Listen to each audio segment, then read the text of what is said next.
The bang made Alice jump, and the tiny pieces of streamer and confetti flew everywhere. "We made it to 300,000. I can't believe it." Alice palmed the steering wheel, blasting the horn in celebration. "We have to take a picture." She transformed into the secretly playful woman Violet had fallen in love with. "I was thinking I could stick my face down in the dash and you could—" Violet interrupted. "I've got a better idea." She hopped out of the car, ran around, and opened Alice's door. "Come with me." She tugged her wife's wrist, and as she exited, tiny bits of confetti fell to the ground. "You're going to pick that up." Alice pointed to the specks of paper.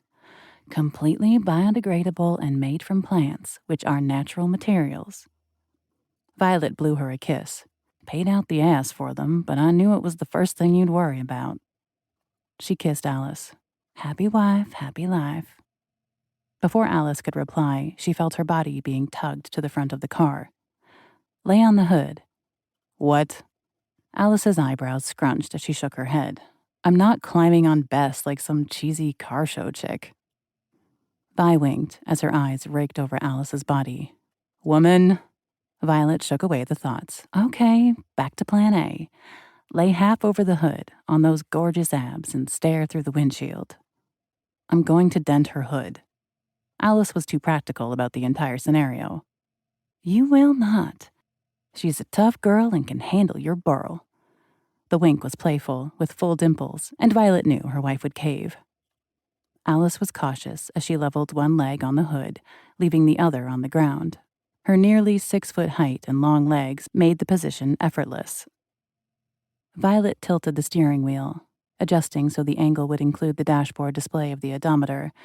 She pressed the brake, keyed the ignition, and the numbers displayed. "Hold on, I'm moving forward a little." She pulled the car up a few feet to get a perfect angle with sunlight across her wife's face. "More warning next time."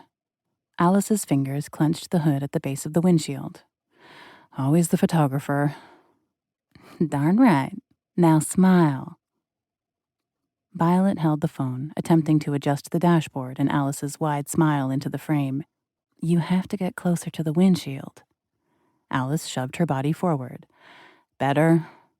"Yes, the light is perfect." Violet smiled as the phone's camera focused on the car's odometer with Alice framed in the background. She took a rapid succession of photos, pausing to scroll through. Her hands shook with excitement. "I can't believe how perfect this is." She held her phone to the glass. "I can't see with the reflection," Alice yelled. Without hesitation, Violet jumped out to share the series of pictures. "Look." The car was running and in gear as she exited the car. "Oh, shit." Alice's eyes went wide as the car rolled with her half on top. "Vi, hit the brake." Her foot dragged across the gravel as the car continued forward. The open door hit Violet in the back, slamming closed and knocking her to the ground. It was a perfectly imperfect storm in slow motion as Bess gained momentum in the direction of the steering wheel's position, away from Violet, tossing Alice to the ground. The small dip in the parking lot's pitch encouraged the motion of an untethered vehicle as they watched Bess roll directly into the tree. The impact echoed around them. Alice scrambled to her feet. "I can't believe it," she said as she stared at the impact point. "What just happened?" "Are you all right?" Violet asked as she stepped toward the car.